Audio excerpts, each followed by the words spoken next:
8월 개인 소비지출 가격지수가 지난해 같은 달보다 6.2% 상승했습니다. 물가 오름세가 여전합니다. 연방정부가 10년 만에 처음으로 메디케어 보험료를 소폭 인하할 예정입니다.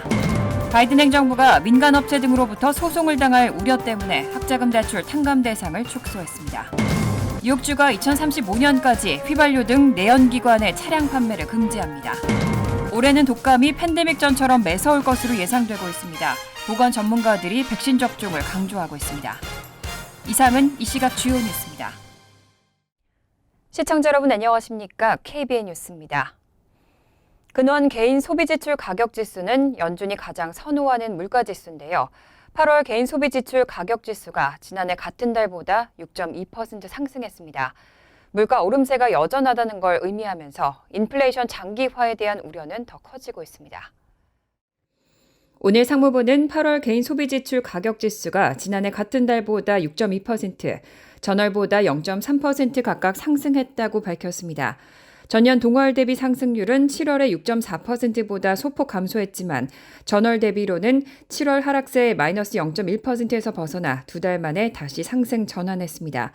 상무부는 유가 하락의 영향으로 에너지 물가가 전월보다 5.5% 급락한 반면 식료품 물가는 0.8% 상승했다고 전했습니다. 1년 전과 비교하면 에너지 물가는 24.7%, 식료품 물가는 12.4% 각각 급등했습니다.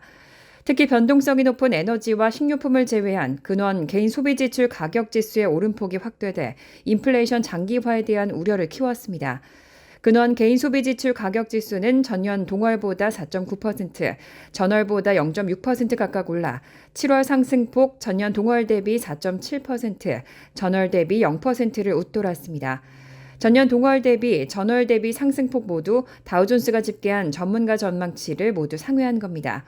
이러한 수치는 앞서 노동부가 발표한 8월 소비자 물가지수가 시장 예상을 큰 폭으로 상회한 8.3%의 상승률을 기록하면서 인플레이션이 장기화되는 것에 대한 우려가 커진 것을 뒷받침하는 결과로 분석되고 있습니다. 연준은 이미 9월 연방공개시장위원회 정례회의를 통해 기준금리 전망치를 높였고 이날 물가지수 발표는 당분간 매파적인 통화정책이 지속될 거란 가능성에 더욱 힘을 싣고 있습니다. 연방정부가 10년 만에 처음으로 메디케어 보험료를 소폭 인하할 예정입니다. 물가가 계속 오르는 가운데 수백만 명의 수혜자들이 의료보험 비용 부담을 조금이나마 덜게 될 것으로 보입니다. 연방정부가 10년 만에 처음으로 메디케어 보험료를 소폭 인하할 예정입니다. 지난 28일 월스트리트저널 등 언론은 의사진료와 외래 환자 병원진료, 내구성 의료장비 등 파트 A가 보장하지 않는 기타 서비스를 포함하는 메디케어 파트 B의 보험료가 2023년에 3% 또는 월 $5 20센트 내려 $164 90센트가 된다고 보도했습니다. 파트 B 수혜자의 연간 공제액 디덕터블은 2023년에 $226로 전년보다 $7 줄어듭니다. 파트 B의 보험료가 월 $115 40센트에서 $99 90센트로 13.4% 내린 2012년 이후 10년 만에 처음으로 인하 조치가 실시되는 겁니다. 이번 인하 조치로 높은 인플레이션과 보험료 인상으로 힘든 한 해를 견뎌낸 수백만 명의 수혜자들이 의료보험 비용 부담을 조금이나마 덜게 됐습니다. 지난해의 경우에는 파트 B 보험료가 $21 60센트나 급등했었습니다. 메디케이드 및 메디케어 센터는 지난 27일 성명에서 메디케어가 올해 예상한 것보다 적은 금액을 지불해 기관이 2023년 파트 B 보험료를 낮출 수 있었다고 밝혔습니다. 기타 메디케어 서비스와 항목에 대한 지출이 예상보다 낮은 것도 보험료 인하 요인으로 작용했습니다. 바이든 행정부의 학자금 대출 탕감 정책이 최대 법적 장벽에 부딪혔습니다. 학자금을 빌려준 민간 업체 등으로부터 소송을 당할 우려 때문에 그 탕감 대상이 결국 축소됐습니다. 이하마음 기자가 보도합니다. 교육부가 어제 홈페이지에 올린 개정 지침에서 연방정부가 보증한 학자금 대출을 받았더라도 그 채권을 민간이 보유한 경우에는 탕감 대상에서 제외된다고 공지했습니다.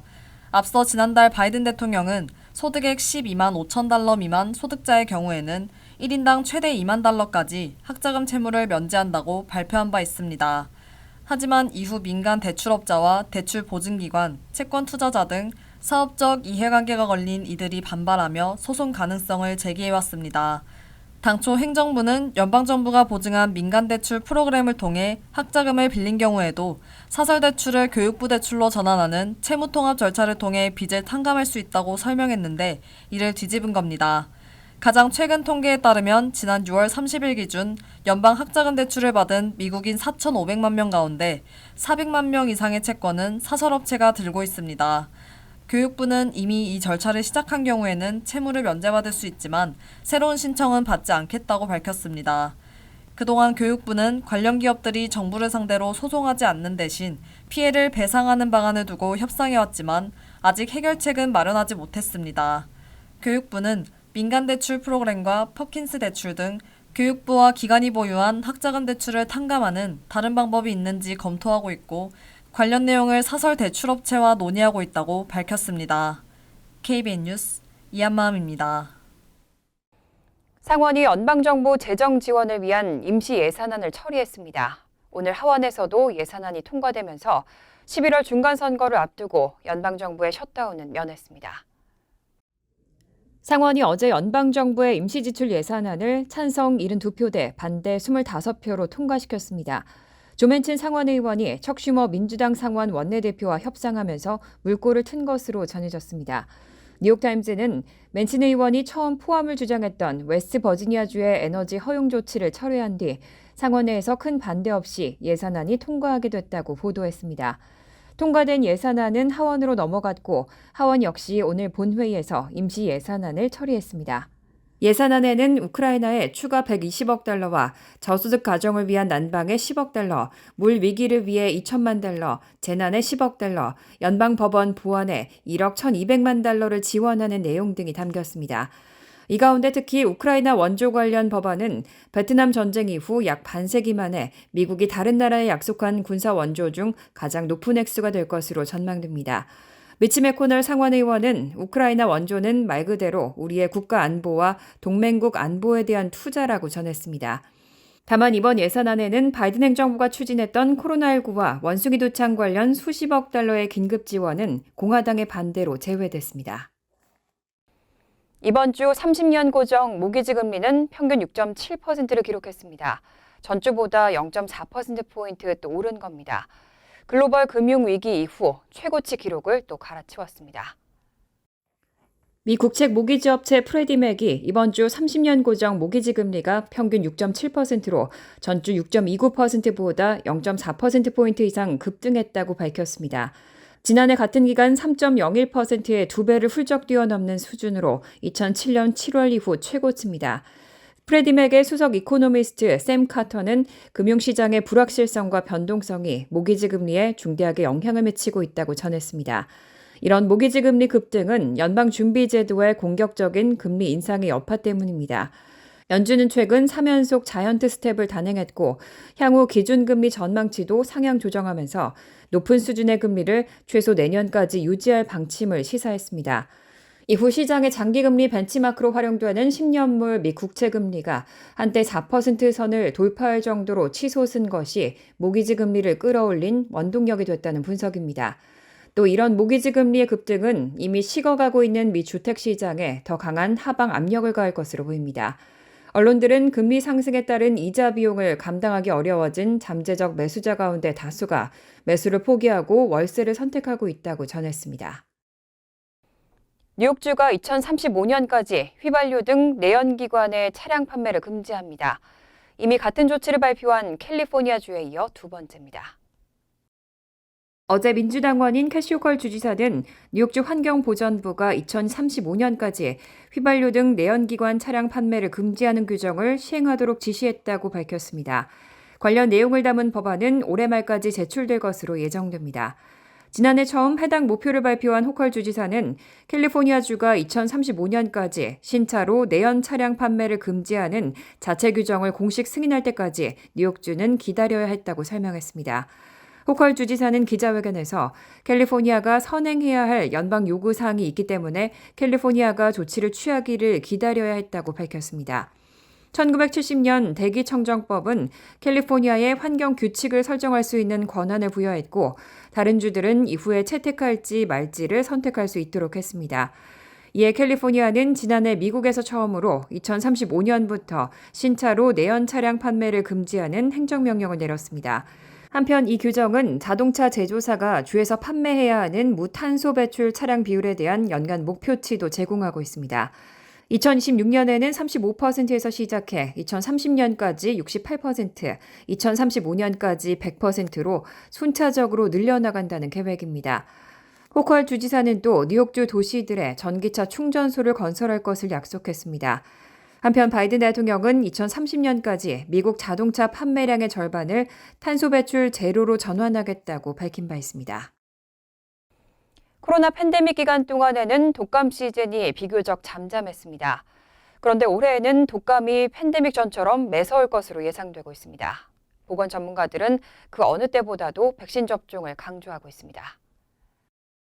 독감 시즌이 다가오면서 많은 전문가들은 코로나19 감염이 완화되고 마스크 착용이나 사회적 거리 두기 등이 거의 사라졌기 때문에 올 겨울에는 많은 사람들이 코로나는 물론 독감 감염 위험에 놓여 있다고 경고했습니다. 연방질병통제예방센터에 따르면 독감 시즌은 일반적으로 2월에 절정을 이루지만 올해는 9월 중순부터 텍사스와 뉴멕시코 등의 일부 주에서 독감이 빠르게 확산되고 있는 것으로 나타났습니다. 뿐만 아니라 미국이 여름일 때 겨울을 맞이하는 호주의 경우에는 올해 상당수의 독감 환자들이 발생했고 입원자 수 또한 기존 평균보다 훨씬 높게 집계됐습니다. 호주 보건국에 따르면 올해 20만 명 이상이 독감을 앓았는데 이런 수치는 5년 평균인 14만 1,635명보다 6만 명 가까이 높습니다.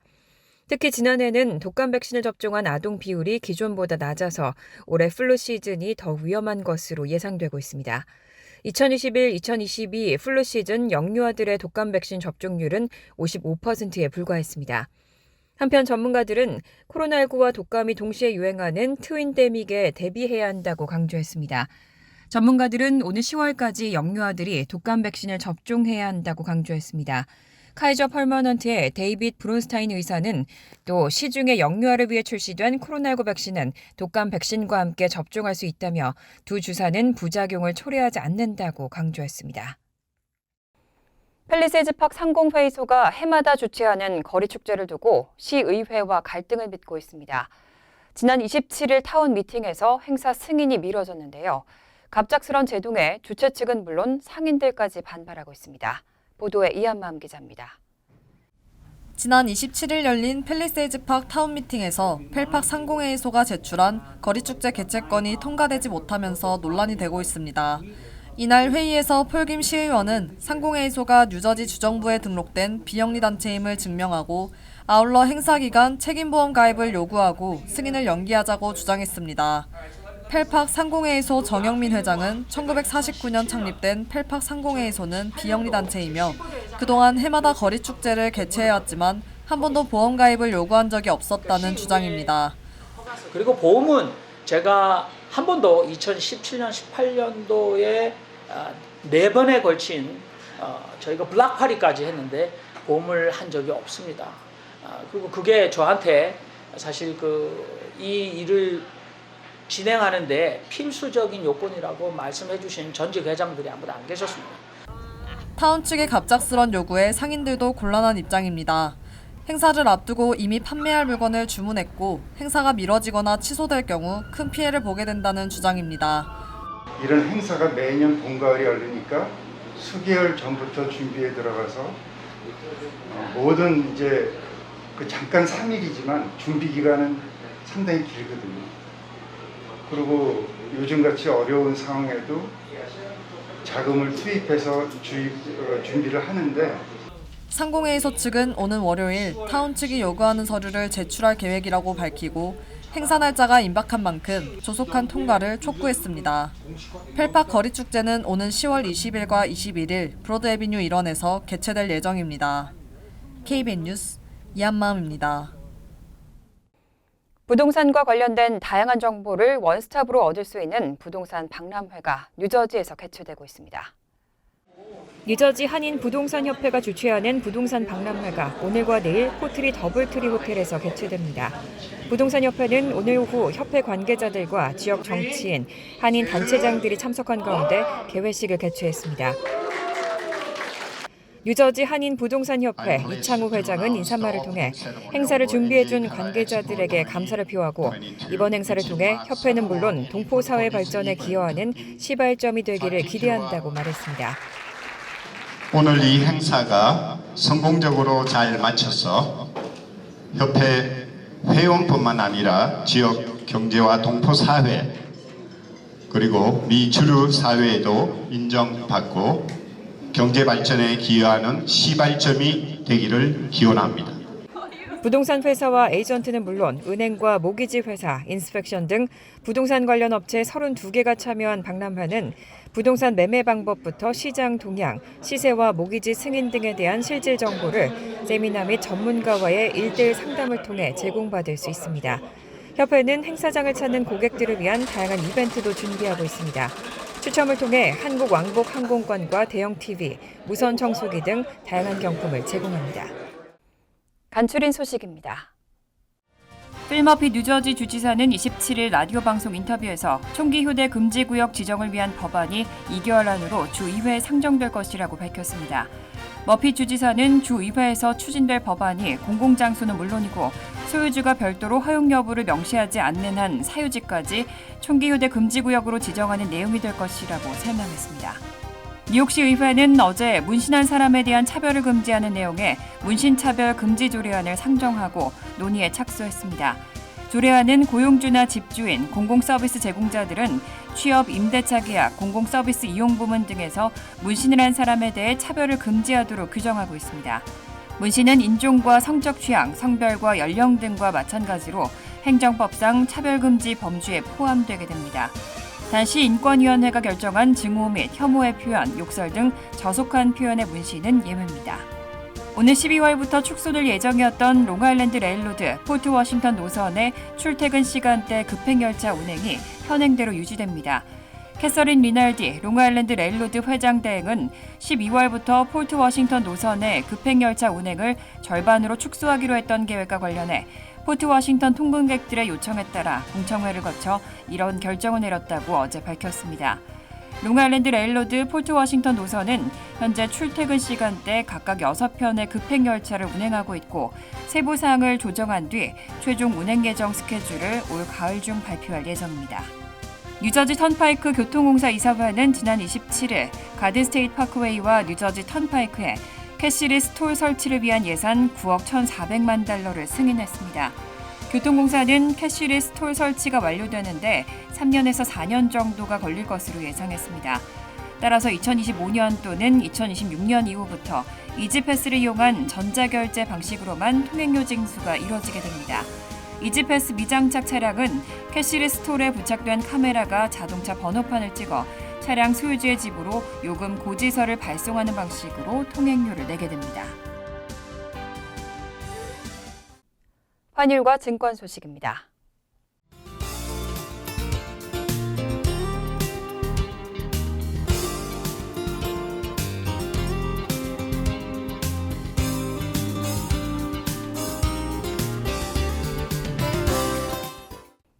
이어서 날씨입니다. 토요일은 비가 내리겠습니다. 낮 최고 기온은 57도, 섭씨 14도, 밤 최저 기온은 55도, 섭씨 13도로 예상됩니다. 일요일도 흐린 가운데 때때로 비가 올 것으로 예상됩니다.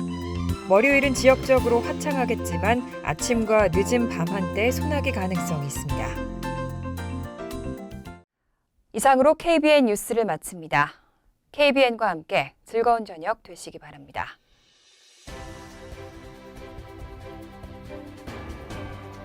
미 동부 최대 한인방송 KBN이 제작하는 KBN 뉴스는 웹사이트 mykbn.com 그리고 유튜브와 페이스북에서 다시 보실 수 있습니다.